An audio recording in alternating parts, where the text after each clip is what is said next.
of this very famous school and friends.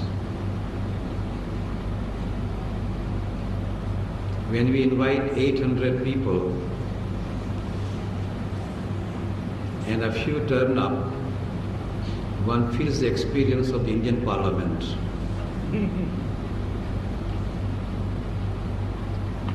There are more than 500 members in the Parliament. And if you visit Parliament any time during the day,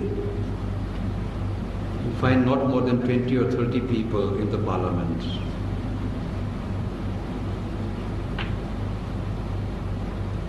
What does it indicate? Not necessarily that members of Parliament are not interested. It also indicates that they are in agreement with whatever is happening. That they are not there to controvert. There is nothing to argue about. What is happening is justified, and let it be. I do not know if this is the conclusion that I should derive in regard to the introduction of Sanskrit in this school. As the principal of the school at the beginning said, there are all the three shades of opinion: agreement, disagreement, indifference.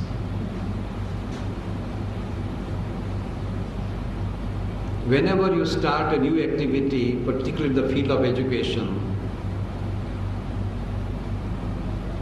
we have all the three attitudes everywhere in the world. It is not new.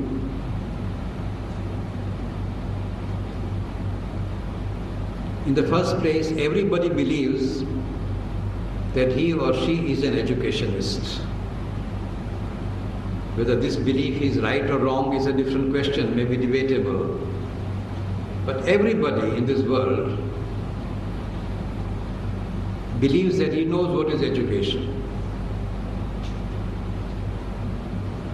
Once I went to a village, I was advocating universal literacy. At that time, I said everybody should be educated in our country. And I went to meet a farmer who had 7 children. He himself was illiterate. His 2 daughters were in a high school. 2 next children were in the primary school. And the rest, he decided not to send them to school at all. And I debated with him. And he believed that he was a good educationist. He believed, based upon experience, that education contributes nothing to the children's development. He argued with me. He said, I have 2 elder daughters. They have become averse to homework. They do not know anything about farming. His conclusion was, children should not be sent to school.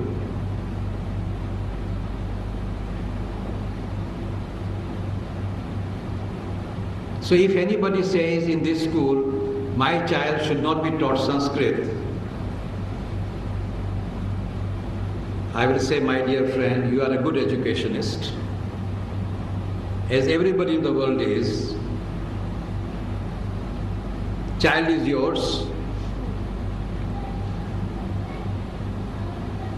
If I am here as a teacher, I derive my trust from you. I am looking after your child. I feel that your child shall be the best child in the world. You also feel the same way, that your child should be the best in the world. If you believe that your child should not learn Sanskrit, and there are many arguments why you should not learn Sanskrit at all. As I said, even that farmer had every reason to conclude that education itself is wrong. Where is the question of Sanskrit at all? No argument at all. If education itself is useless, irrelevant, why Sanskrit at all? How shall I argue with anybody who says, I don't want my child to learn Sanskrit? My argument starts only when you have some argument. If you have understanding of what I aim at, if you are convinced that the children's interests are utmost in my heart as much as in your heart, unless I start with that assumption, debate itself is irrelevant. Now I take it to start with that the parents who have come here, their presence here I welcome so much. They were free not to come at all, as many others have not come. And yet they have come.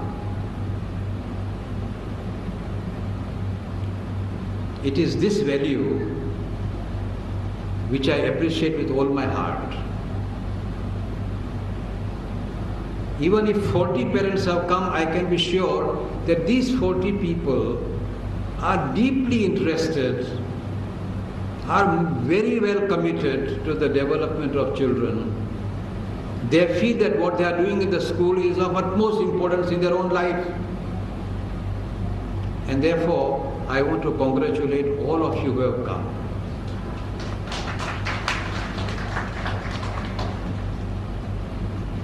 Number is not very important anywhere in the world.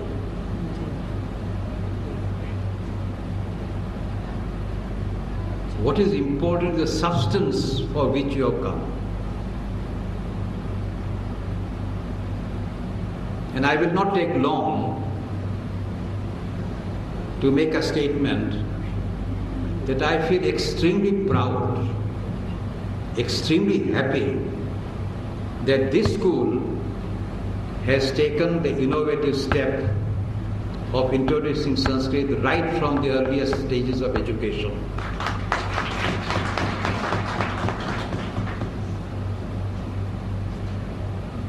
I speak these words with an authority of someone who has worked for education, worked for children in the country for decades and decades and decades.